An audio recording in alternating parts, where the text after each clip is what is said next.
proses yang baik tentu akan memunculkan kepercayaan publik kepada penyelenggaraan pemilu. Kalau dia percaya terhadap penyelenggaraan pemilu, insya Allah pemerintahannya pun akan dipercaya.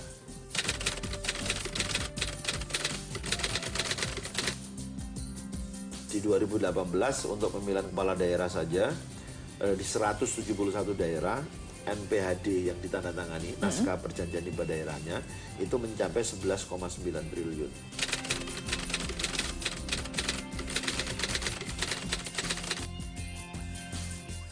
Ada beberapa kewajiban yang dulu itu dibiayai oleh pasangan calon sendiri atau peserta pemilu sendiri, sekarang dibiayai oleh KPU atau dibiayai oleh negara, terutama kampanye.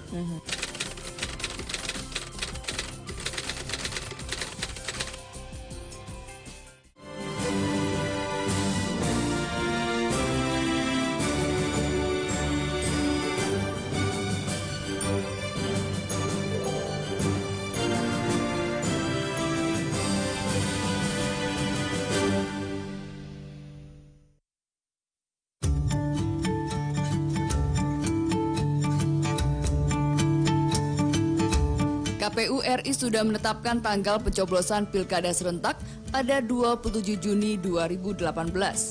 Sebagian besar wilayah Indonesia akan melakukan pemilihan kepala daerah serentak. Kursi jabatan gubernur dan wakilnya di 17 provinsi akan diperebutkan. Ke-17 provinsi yang akan melakukan pemilihan gubernur dan wakilnya adalah Sumatera Utara, Riau, Sumatera Selatan, Lampung, Jawa Barat, Jawa Tengah, Jawa Timur, Bali, Nusa Tenggara Barat, Nusa Tenggara Timur, Kalimantan Barat, Kalimantan Timur, Sulawesi Selatan, Sulawesi Tenggara, Maluku, Maluku Utara, dan Papua. Selain di 17 provinsi tadi, Pilkada serentak juga akan dilakukan di 39 kota dan 119 kabupaten. KPU RI selaku penyelenggara pemilihan umum di Indonesia yang harus bersifat nasional, tetap, dan mandiri atau memiliki kewenangan menyelenggarakan pemilu di seluruh wilayah Indonesia yang berkesinambungan meski dibatasi oleh masa jabatan dan bebas dari pengaruh pihak manapun yang berada di bawah pengawasan Bawaslu.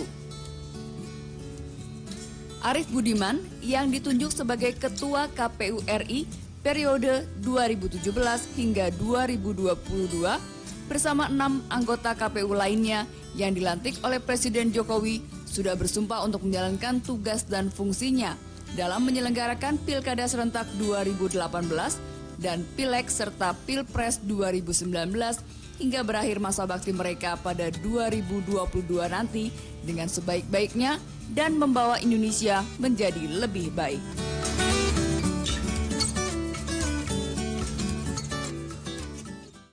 Ya, dan pemirsa, saat ini saya sudah bersama dengan Ketua KPU, Pak Arief Budiman. Assalamualaikum, Pak. Waalaikumsalam. Apa kabar? Alhamdulillah baik, Mbak. Baik ya, terima kasih telah diganggu waktunya karena saking sibuknya pasti ya.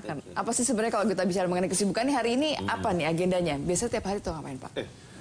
Tiap hari itu rata-rata agenda sudah masuk mulai pukul 9 rata-rata ya. Jadi saya jam 8 datang, sudah mulai ngecek semua, terutama berita-berita. Berita ya, Apa kritik orang, kritik LSM, gitu ya, komentar partai politik. Nah itu penting untuk update. Lalu kalau ada yang urgent untuk dibahas, kita bahas langsung. Nah saya biasanya baru punya waktu luang itu di atas jam 8, jam 9 malam. Oh, oke. Rata-rata pulang jam 10, jam 11 malam. Tadi malam kita sampai dengan jam 1.30. Baru sampai ke rumah? Baru selesai di sini? Sampai rumahnya, terus bisa tidur ya sekitar 2:30 pagi. Oke, baik. Mungkin bisa cerita dulu, nih kan karena kita juga ingin mengenal lebih dekat nih sosok Pak Arief Budiman nih. Bisa terjun ke menjadi ketua KPU gitu. Kalau nggak salah saya sempat baca juga menjelang lulus kuliah gitu, umur 25 tahun sudah bergabung dalam sebuah lembaga pengawasan pemilu gitu. Apa sebenarnya yang membuat ketertarikan terhadap masalah pemilu ini, Pak? Pemilu tahun 99 ya, kalau tidak salah ya. Jadi sejak tahun 98 itu saya sudah menggeluti dunia kepemiluan.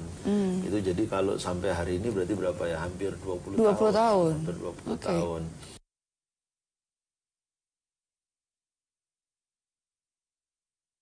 Apa yang bikin tertarik itu, Pak? Sejak mahasiswa kan saya udah banyak nih aktivitas ya. Nah, ketika diminta untuk bergabung jadi pemantau pemilu waktu itu, karena Indonesia memasuki era pemilu yang baru. Ya. Dari era Orde Baru yang orang kemudian selalu merasa kecewa, tidak puas gitu ya. Nah, memasuki era pemilu yang baru, sebetulnya agak kaget juga saya ketika ditawarin itu untuk ikut bergabung ya, karena saya pinginnya cepat lulus waktu itu. Karena sudah 4 tahun setengah ya sekolah itu, kok nggak lulus-lulus. Sudah saatnya ya harus lulus. Akhirnya begitu masuk jadi pemantau pemilu, saya menjadi koordinator pemantau pemilu jaringan universitas se-Jawa Timur. Jaringan ini ada secara nasional, tapi saya mengkoordinasi untuk wilayah Jawa Timur. Nah, waktu itu saya sudah berhasil merekrut 13.000 relawan untuk melakukan pemantauan pemilu 99 di Jawa Timur, wilayah Jawa Timur. Setelah itu akhirnya malah keranjingan. Saya setelah pemilunya selesai bikin lembaga lagi, namanya National Network for Democracy Empowerment. Salah satu aktivitasnya adalah memonitoring kinerja DPRD Provinsi Jawa Timur waktu itu.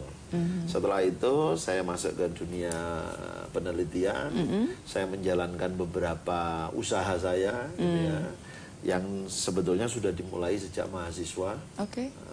Misalnya sampai kemudian saya menikah, sudah konsentrasi di bisnis, ternyata undang-undang baru diterbitkan untuk persiapan menyelenggarakan pemilu 2004. Jadi 5 tahun setelah pemilu 99.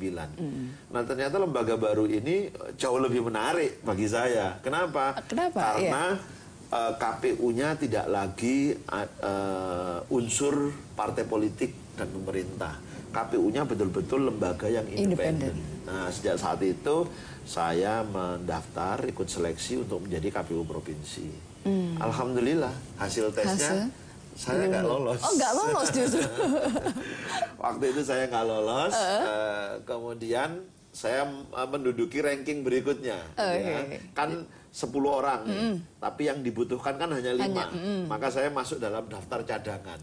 Waiting list gitu ya. Nah, 3 bulan kemudian salah satu komisioner terpilih itu Prof. Mukti Fajar terpilih menjadi hakim Mahkamah Konstitusi. Nah, sehingga ada saya lah kemudian menggantikan posisi Prof. Mukti Fajar. Jadi tidak terlalu lama sebetulnya, tidak lebih dari 1 tahun. Tidak lebih dari 1 tahun kemudian saya dilantik menjadi anggota KPU Provinsi Jawa Timur. Nah, sejak saat itu makin keranjingan ngurusi pemilu. Apa sih sebenarnya bikin keranjingan? Apa sih yang menariknya gitu?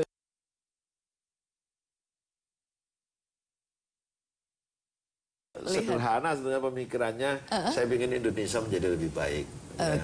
Saya ingin pemilunya itu kredibel, dipercaya, tidak lagi jual beli suara, gitulah. Dan itu terus dikembangkan sampailah pada satu titik di mana saya menjadi komisioner di KPU RI 5 tahun yang lalu. Jadi saya 2 periode di KPU provinsi, kemudian periode pertama kemarin, dan sekarang saya masuk ke periode yang kedua di KPU RI.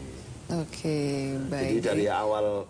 Jadi sudah dari awal sudah runut begitu ya, sudah memang dari awalnya. Kayaknya hidup saya ditakdirkan di situ. Kalau saya berhasil menyelesaikan tugas sampai dengan 2022, itu hampir 1/4 abad hidup saya itu ngurusin pemilu ya.